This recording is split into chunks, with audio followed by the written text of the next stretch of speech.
I was 15, for a moment. I didn't used to think that mattered. I was still very much in the process of growing up, but I already considered myself to have grown up with this game. I loved this game. I still love this game. I always will love this game. But at the time, I fully expected this game to live up to, meet, and even exceed that one. I believed it would hit just the same, and I believed this with my whole heart, without even a hint of doubt or cynicism. I was so excited for it. There is, of course, absolutely no way I ever would have thought it was as good. Not because Mario Kart 64 was that untouchable, it wasn't. Heck, when it came out, it was often considered a disappointing follow-up to this game. But I got Mario Kart 64 for my birthday one year. I spent all summer playing it with a trio of brothers whom I considered my best friends. They moved away not long after that. Double Dash could have been the greatest game ever made, but playing it as a 15-year-old never could have scratched the surface of what its predecessor had meant to me. So Double Dash came out, I played it, and lo and behold, it did not hit the same. It did not reach the unreachable standard of living up to my childhood nostalgia. It did not make me feel the way that summer felt. This was, of course, an unfair standard, but I sure didn't see it that way back then. Very much like the critics who came before me, I thought it was purely because the old game was just better, and the new one was a disappointment. And I held on to that. 10 years later and 10 years ago, I popped this game into this console to make this video, and I said exactly how I had always felt about it. I mean, there was no reason not to. After all, I knew most people agreed with me. This narrative, my narrative, was the one that I had always seen, reinforced by reviews and retrospectives all across the internet. Double Dash was a joke. It was the bad one. It was where the series went wrong. It was a safe target. So I didn't hold back. And honestly, it felt good. It was cathartic to condemn this game that had let me down so much. I said the gimmick sucked, most of the tracks were awful, the item balance was horrible, the music made my brain hurt, and that I'd felt that way ever since my friends and I had first played it, had a miserable time, and went right back to enjoying the vastly superior Mario Kart 64. And then, I put that video on the internet. And that might have been my first lesson in the verse and inverse of internet discourse. When I played Double Dash in 2014, all of the disappointment and resentment that I'd felt came cascading back onto me. I wasn't the teenager I'd been when I first played it, but he was still close enough to who I'd become that the feelings he felt were still real to me, and I didn't question them because I didn't think I needed to. But when I started up Double Dash in 2024, I felt none of that. I still remember it, I can still tell you the fact that I was bitter about it back then, but I couldn't get back there now. I couldn't be that person again, even if I wanted to. This time, Double Dash hit me almost like it was something I'd never seen before. Free from the burden of what it used to represent, I saw it through a much different lens. I don't give up on games. If I don't like something I think I should love, I'll keep coming back to it every couple of years. I keep trying to find what I'm missing, and I've been trying with Double Dash for 20 plus years. This save file is old enough that I wasn't even entering my initials as TGC yet. This video started out as a quick-fire revisit of every Mario Kart, but when I got to this one, I found out I had a lot more to say. So let's get critiquing. Well, let's get critiquing right after this special message. Say his name and he appears. I believe in my bird dad. I believe in my bird dad. Cause he takes me to ball games and movies in Tokyo, and he splices my genome with the blood of the Chozo. I believe in my bird dad. I believe in my bird dad. That's right, now you can bring home your very own bird dad, handmade by my very own bird wife. With posable arms, hot bird legs, angry eyebrows, and a removable baby, Bird Dad comes with everything you see here. Wave your child from side to side and say, oh, I believe in my bird dad. My bird dad is so paternal. Flip your bird at this douchebag and say, oh, I believe in my bird dad. My bird dad is the paternal one. London and Paris and Tokyo, America, Scotland and Canada and Mexico. They say I believe in Joe Hendry. The most fundamental aspect of a racing game is the way the vehicles handle, but Double Dash paints even the fundamentals with an unconventional brush.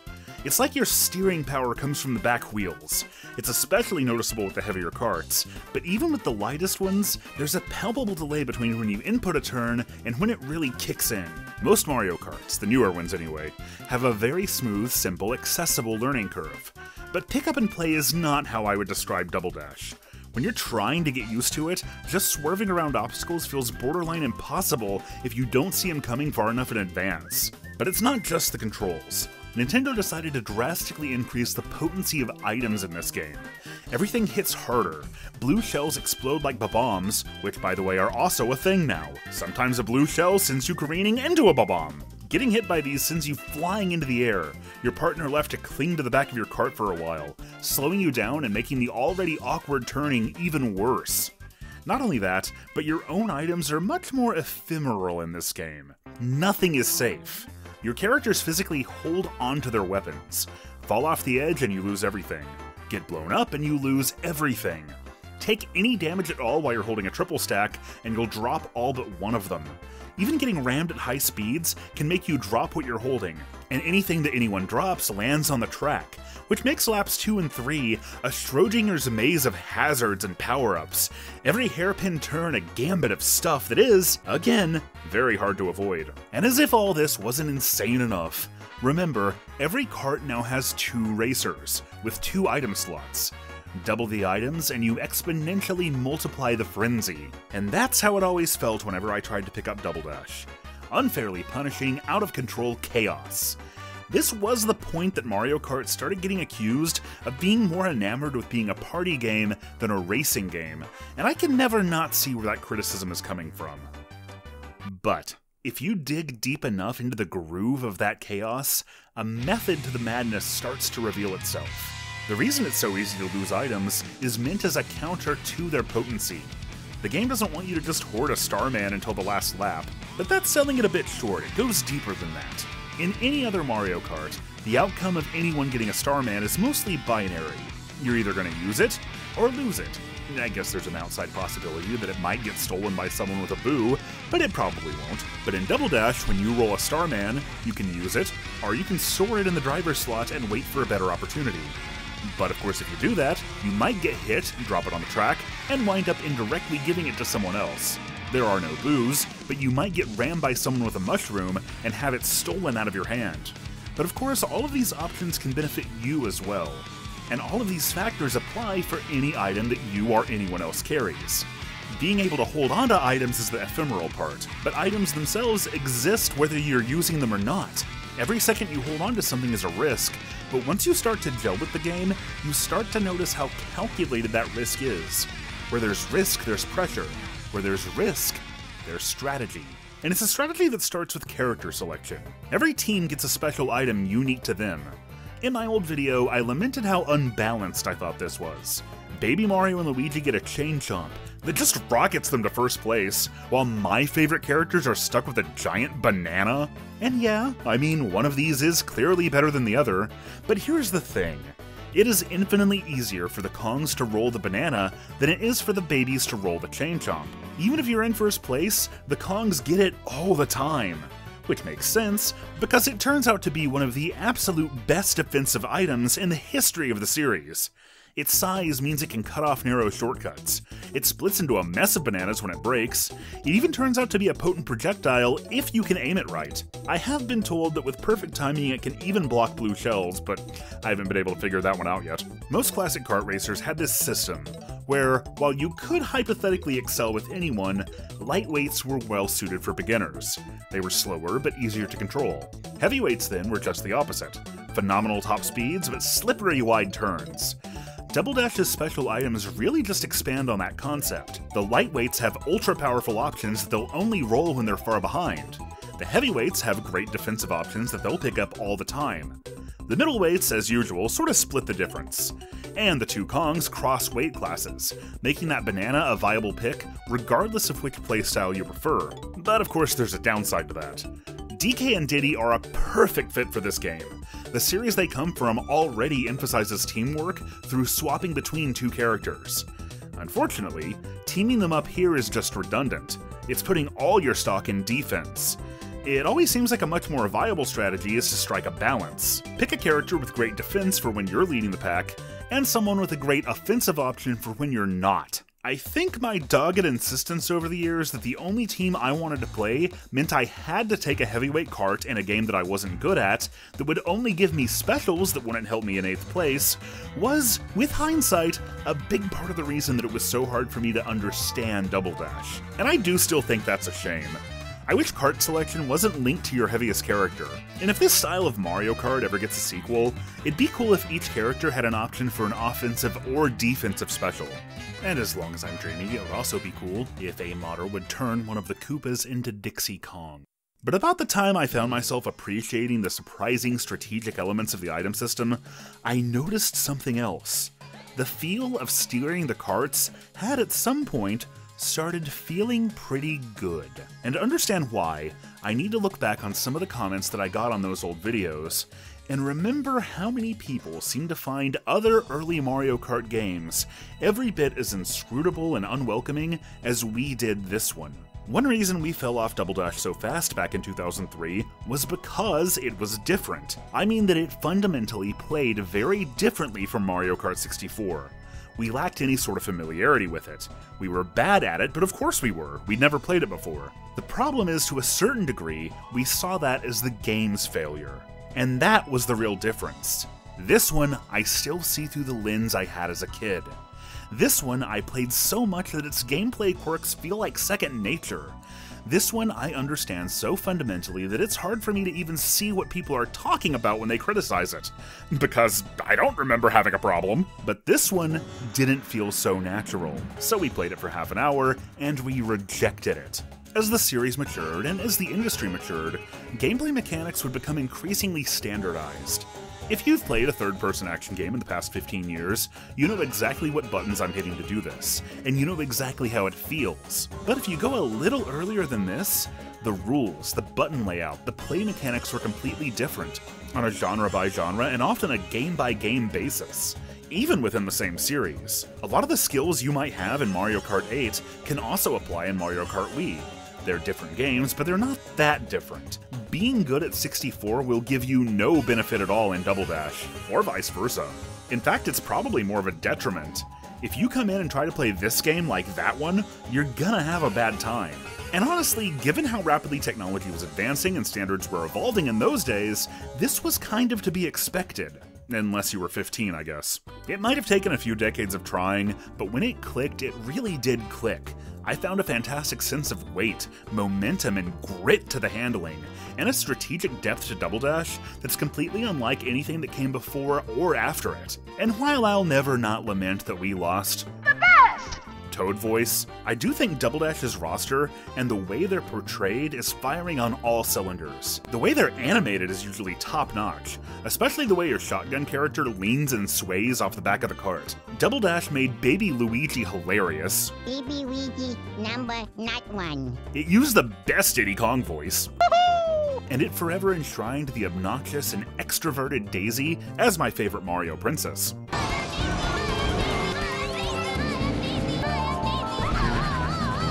It's no wonder she was one of the few parts of this game that Teen Josh actually liked. And speaking of characters you relate to, I'm still so glad Diddy Kong made the cut, and that he gets one of the wildest home courses in Mario Kart history.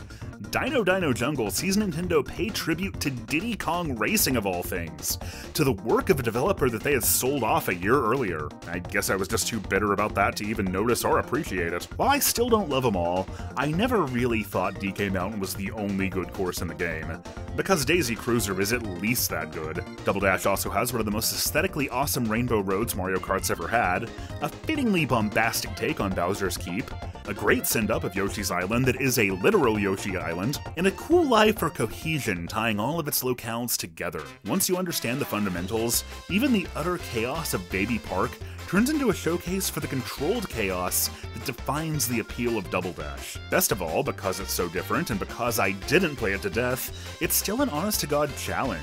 I've always heard this described as one of the most challenging Mario Karts, and I can definitely see why. The game design encourages this high-octane, super aggressive, ultra-risky playstyle that keeps you and your rivals grouped in tight. Even when you break away and get ahead, you never, ever feel safe. I don't always win, but I feel like I get better every time I lose. And to prove that, I present my first time playing the All Cup Tour. As far as I can remember, the All Cup Tour is exclusive to Double Dash. You unlock it after you win the gold in all other cups. It's a marathon race of all 16 courses in the game against CPUs that are even harder than they are at 150cc. After 15 tracks of utter turmoil, of red shells and blue shells and bombs and getting blasted off the track in second place, like all the CPUs are conspiring against me specifically, it all came down to the wire. It all came down to Rainbow Road.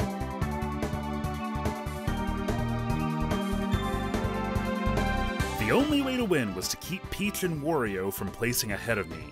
And realistically, the only way to do that was to come in first. The tension was real. The pressure was incredible.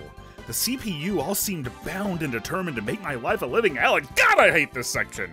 Eventually, I fell way too far behind, way too late in the game, and knew I was gonna have to do all of this all over again, but this wouldn't be the first time I've choked on Rainbow Road.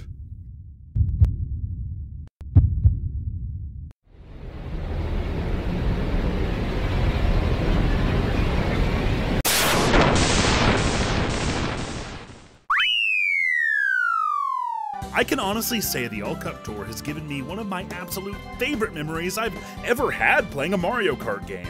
I love pressure, I love challenge, I love the prospect of losing everything and risking it all, and I love pushing back and being able to say, I earned this. And that actually reminded me of one single, much earlier good memory I made with this game. Double Dash's gimmick allowed it to embody something no other Mario Kart could: cooperative play. One person driving, one attacking, and you can swap positions at any time. My little bro Kalen is 5 years younger than me, and we never had less in common with each other than we did when I was a teenager and he was still a kid. I was a sophomore in high school. He was in 4th grade. But for just a moment, we found common ground here. And we'd find loads more common ground as the years went on, making fun of how much Double Dash sucked. I love that kid, who is 31 years old now. But God, I hope he never sees this. But just in case he does, I'm not saying for a second that there aren't still aspects of it that I take issue with. The novelty of actually enjoying Double Dash caused my opinion of it to spike for a while. But as I kept plugging away at it, some of the issues I'd always had with it started to crop back up again. I got into a bit of a flowers for Algernon situation. I was worried that I was just going to wind up reverting to the mean. There might be a method to the madness, a way to fight against the item system and even turn it to your advantage. But that fight is still undeniably like pushing an exploding boulder up a volcano. When it goes your way, overcoming those odds feels amazing. But when it doesn't go your way, and then it keeps not going your way, these things have a way of compounding. And no matter how much exposure therapy I try to give myself, I still can't see Mario's GameCube-era aesthetic as anything but bland, garish, and ugly. I love cartoony vibes in games, but taking it to this extreme just never held together for me. And why does everything in the entire world have to have a face? And while the soundtrack may have a handful of standouts, and one absolute banger in Rainbow Road, the non-stop poppy gaudiness of it all still wears out its welcome before I even get off the title screen. I suppose some things are just grained too deep to change. But you know what? I still never came close to reverting to the mean.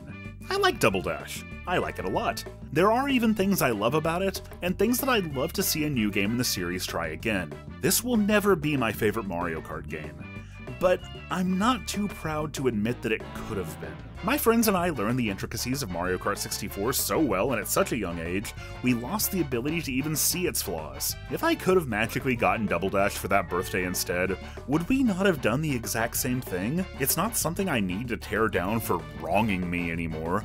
It's just an old video game. and one that shows a lot of what I love about old video games. I said I thought Double Dash was a safe target, but you know what wasn't a safe target? This game. I'd grown up with a games press and on an internet that thought this was a masterpiece, that thought everything that came after it was a letdown. So while I tore into Double Dash with vigor, I criticized Super Mario Kart with as much tact and nuance and word definitions as I could. Like I said, this was my first lesson in the verse and inverse of internet discourse. The best Mario Kart is whichever one you and your friends played most as kids. The worst one is, quite often, whichever one disappointed you the most when you weren't a kid anymore. And I was part of a new wave that was already changing the narrative on Super Mario Kart. Back then, I considered it something sacred. I felt nervous about how people would react if I said a bad word about it. And now, 10 years later, it feels so overlooked. Its praises are so unsung. I honestly feel like I need to defend it, to try and contextualize what it must have been like and how much you'd have loved it if you'd played it back in '92. Which I didn't, of course, but I sure remember a lot of people who did. Maybe that's the critiquer's lament. You either die saying the things everyone loved or superannuated, or you live long enough that you have to try to teach a different set of everybody's why they weren't always. Much as this video might have been a repudiation of my teenage self's position, I do want to make it clear that there's nothing wrong with being disappointed by a game, and there's nothing invalid about criticizing it through the lens of that disappointment. It's just not a lens I can get back to anymore. Of course, there are times I miss it. The internet of the early 2010s that reassured me that my perspective was normal, my opinions were common, my experience was the majority, and the clarity, the certainty, the camaraderie, and the comfort that brought. I'd never really had a place I felt like I could fit in before. But losing that place has made me kinder, as a critic, as a gamer, and myself. I am so much better than I used to be at appreciating games, even and especially the ones that disappointed me once upon a time. I'm not saying it happens every time, but it happens way more than it used to. The discourse is fleeting. Time will change the narrative, whether it changes your mind or not. But don't give up on games. Don't assume the way you've always felt will be the way you'll always feel. For better or worse, I've seen the pendulum swing too many times now to be that certain.